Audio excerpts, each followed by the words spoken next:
You ever sit in a crowded room, voices echoing like wind through a hollow cave, and still feel like no one sees you? Not like, notices you. I mean really sees you.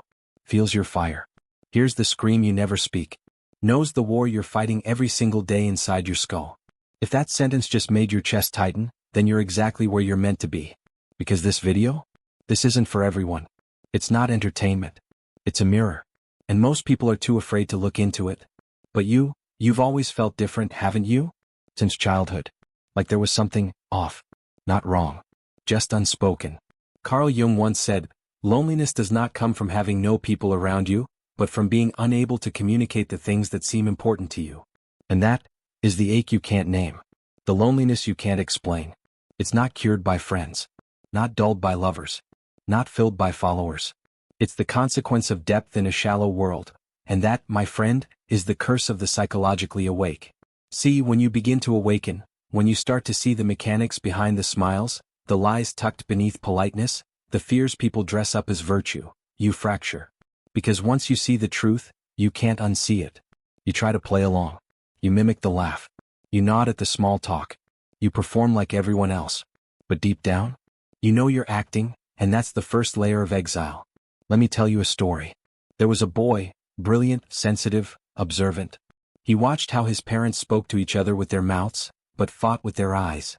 He noticed how the teacher praised conformity, not intelligence. He learned early that truth was dangerous, that to survive he had to lie. So he began to wear a mask. He wore it so long he forgot what his real face looked like. But something inside never stopped screaming. That boy? He grows up to be you. A high-functioning shell, starving for connection, but terrified of being truly seen. Because if someone saw past the mask, what would they find? Would they accept it? Or would they run? Here's the first forbidden truth. The deeper your awareness, the lonelier your path. They don't tell you that when you start reading Jung, Nietzsche, or Green. They don't warn you that as you gain clarity, you'll lose comfort. You'll start noticing how 90% of conversations are scripts. How people don't listen, they wait to talk. How emotions are manipulated, not expressed. You see it. You feel it. And no one else around you even notices. It's like being awake in a dream world. That loneliness you feel? It's not a flaw. It's not something to fix. It's evidence of your evolution. But here's the second, darker truth. Most people who reach this stage, they break.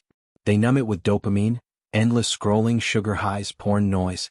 They run from the loneliness like it's death itself. But what they don't understand is that this loneliness, it's not the enemy, it's the door. Carl Jung believed that within every person lies a shadow, the repressed, hidden, often dark parts of ourselves. The pieces society told you were too much, too weird, too intense. Your depth? Shadow. Your rage? Shadow. Your power? Also shadow. And guess where the shadow waits? In silence. In solitude. In loneliness. That gnawing emptiness inside you, that's not a void. It's an invitation. But stepping through that door means death. Not of your body, but of who you thought you were. The persona you built. The good little soldier. The likable, harmless, well-adjusted version of yourself. The world taught you to kill your instincts. To amputate your desire. To polish your rough edges. Because a wild, self-possessed soul? That's dangerous. Uncontrollable. Free. And freedom is terrifying to those who've settled for cages. So they shamed you. Guilt-tripped you. Mocked your intensity. Laughed at your questions. Gaslit your intuition. Also, you'd forget the truth of who you are. But you never really forgot, did you? You just buried it. And the weight of that burial is what you've been calling loneliness. You feel it when you're surrounded by people who don't get it. You feel it when you're applauded for being normal, but it feels like betrayal. You feel it when you look in the mirror and whisper, "Is this all there is?" But listen closely. That voice inside you, the one that says, "There's more," that's not your imagination. It's your true self, clawing its way back from the grave you were told to dig. And if you're still watching this, you're ready. Because this journey, it's not for the faint of heart. There's no hand-holding here. No surface-level hacks. Only deep, raw excavation. This loneliness is the crucible. And what comes next will either break you or build you into something the world cannot touch. Something sovereign. Something ruthless. Something real. Are you ready to meet that version of yourself? Then step deeper. Because the next revelation, it will change everything you thought you knew about connection, power, and the war behind your own eyes. There's a silence that feels like peace. And then there's the silence you've been living in. One that echoes like a scream in a padded room. A silence that doesn't soothe but suffocates. Because when your mind evolves beyond the noise, when you no longer buy into the narratives you were fed, the world stops making sense. You stop belonging, not just to people but to the entire architecture of society. You watch people cling to routines like lifeboats, filling their calendars to escape their own thoughts. You hear conversations and realize no one is actually saying anything. Just repeating safe phrases to avoid the raw, electric truths pulsing under the surface. You try to speak up. Just once. You drop a truth sharp, real, piercing. And the room goes quiet. Not because they're thinking, but because you've violated the script. You've shown them the mirror. And most people would rather burn the mirror than face what it reflects. That's when it hits you. They don't want truth. They want comfort. They want the illusion of connection, not the depth of it. And that is the second exile. You are not lonely because you are broken. You are lonely because you refuse to break. Most people fold. They dim themselves. Shrink their questions. Sand off their sharpness. They go back to sleep, seduced by applause and surface-level smiles. But you stayed awake. And that awareness, it has a cost. You're now a stranger in your own tribe. An outsider in a world obsessed with belonging. But listen carefully, this is where the power starts to shift. Because the third forbidden truth is this. Your loneliness is a sign you've stepped outside the matrix. What is the matrix really? It's not sci-fi fantasy. It's the collective illusion, the psychological consensus, that tells you what to value, what to fear, what to become. Be productive. Be agreeable. Be good. But never too ambitious. Never too emotional. Never too real. You ever wonder why people fear the intense, the driven, the self-aware? Because those people can't be controlled. That's you now. You see through the veil. You know that most normal people aren't choosing their lives, they're coping with them. Subconsciously following scripts inherited from parents, culture, trauma. They're not living, they're performing survival. But you tore the mask off. And now there's no going back. So yes, it hurts. The loss of innocence. The disillusionment. The sudden, terrifying freedom. You grieve the old you. The version that still believed in fairy tales. That thought if you were good enough, love would be unconditional. That hoped authenticity would be rewarded. That assumed the truth would set you free. But here's the fourth truth, the one almost no one dares speak aloud. Truth doesn't set you free. Not immediately. First, it burns you alive. That's what Jung meant when he said, one does not become enlightened by imagining figures of light, but by making the darkness conscious. Facing your own darkness is the loneliest path on earth. Because no one can walk it for you. No one can carry your demons. You meet them alone. And they will test everything you are. But those who make it through, they become untouchable. Let me tell you about another man who walked this road. Nietzsche. By the end of his life he was broken, misunderstood, mocked, alone. But in his solitude, he wrote words that would shape the minds of kings and rebels for generations. He once said, "He who has a why to live can bear almost any how." That why, the one buried in your shadow, in your pain, in your exile, that's what this loneliness is calling you toward. Because the final transformation doesn't come when the world accepts you. It comes when you no longer need its acceptance. When your why is strong enough to walk alone, not with bitterness but with sovereignty. But there's one more trap. One last seduction the world will throw at you to break your spine. They'll offer you fake connection. Echo chambers. Dopamine loops. Validation traps disguised as community. Places where people pretend to be awake, but really they're just performing a new kind of mask. They speak in enlightened phrases, but their eyes are still desperate for approval. You'll feel tempted to join them, to soften the ache, to belong again. Don't. Because you weren't born to belong. You were born to lead. But leadership, real leadership, starts in the wilderness. Not with applause, but with isolation. Not with comfort, but with crucifixion. You have to die to who you were, before you become who you were meant to be. And that death? It's happening right now. Every tear. Every silent night. Every moment you wonder if you're going crazy, that's the cocoon breaking.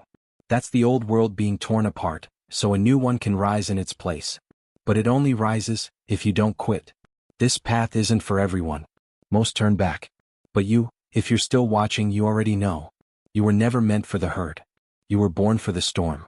And the storm doesn't break you. Reveals you. So keep going. Because on the other side of this sacred exile is the moment your power wakes up.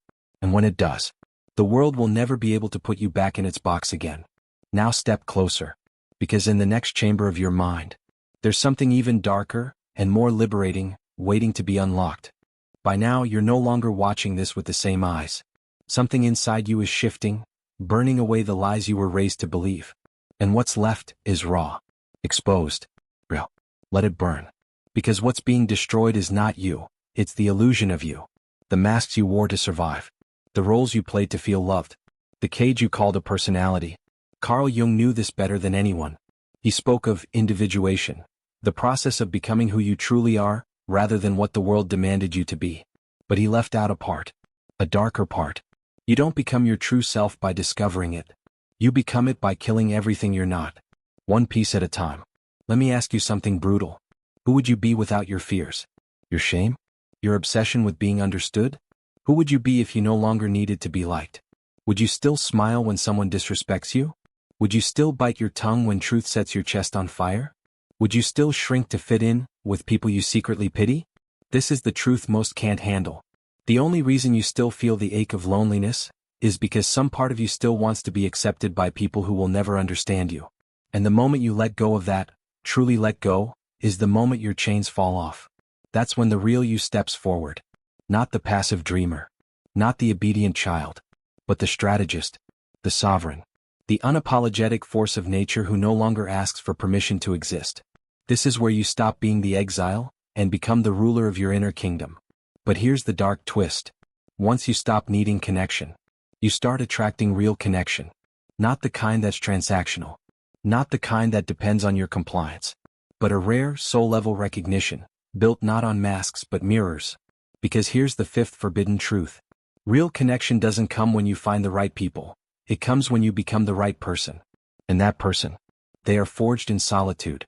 The man who cannot be alone will always be a slave, to attention, to validation, to affection. But the one who masters solitude? He becomes untouchable. He walks into rooms and doesn't scan for approval, he scans for alignment. He doesn't chase, beg, or perform. He observes. He selects. He commands. Because once you stop fearing isolation, you start moving with authority. It's the quiet power of someone who no longer needs anything from anyone. Let me tell you something the world won't. You were conditioned to fear your own power. They told you humility was virtue. That too much confidence was arrogance. That softness was strength. That forgiveness is always noble. But they never told you this. Sometimes humility is just fear in disguise. Sometimes forgiveness is a leash. Sometimes kindness is submission. And sometimes, your rage is holy. You've spent years trying to kill the parts of you that scared other people. But what if I told you, those were the best parts of you? Your ambition? Your anger? Your intuition that something's off with this world? That was never dysfunction. That was your awakening. But because it made others uncomfortable, you buried it. Let me say this clearly, there is nothing wrong with you. What's wrong is the world that made you feel like you had to mutilate yourself just to be palatable. You're not too much. They are simply too small. And now that you're seeing it, now that you've crossed the threshold, there's no return. That mask you once wore? It doesn't fit anymore. It itches. It burns. You're done trying to be relatable. You're here to be iconic. But there's one final transformation, the moment where the shift becomes permanent. It's when you stop using self-awareness as a mirror and start using it as a weapon. Because knowledge without power is self-destruction. It becomes overthinking, paralysis, spiritual stagnation. But knowledge wielded ruthlessly? That's how you conquer. You're not here just to understand your loneliness. You're here to master it, to turn it into discipline, vision, inner dominance. The world thinks loneliness is a weakness. They don't see the empire you're building in silence. They don't see the muscle you're developing when no one's watching. The clarity you're earning when you're unfollowed, unheard, unseen. But you see it now. You don't need their approval. You don't need their applause. You don't even need to be understood. You need one thing. Alignment. With your truth. With your instincts. With your path. And when that alignment locks in, when your inner world is undivided, nothing can stop you. You become the rarest kind of human. Self-possessed. Focused. Relentless. Not because you shouted. Not because you were loud. But because your presence spoke a language few can even comprehend. And that is when you stop being lonely. Not because the world changed. But because you did. And now you're no longer the one reaching out your hand begging to be seen. You're the one standing still, letting the world come to you. But before we close this chapter, there is one final truth still buried in shadow.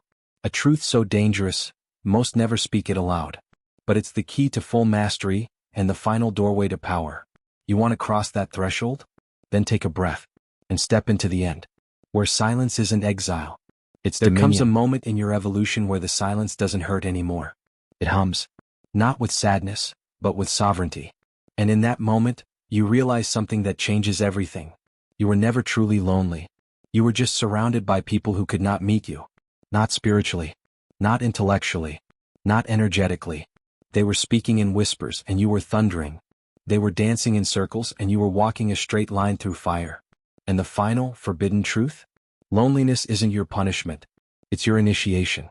Jung said, loneliness does not come from having no people around you, but from being unable to communicate the things that seem important to you. That kind of loneliness? It's sacred. Because only those who carry dangerous truths that shake the foundation of collective delusion, feel that weight.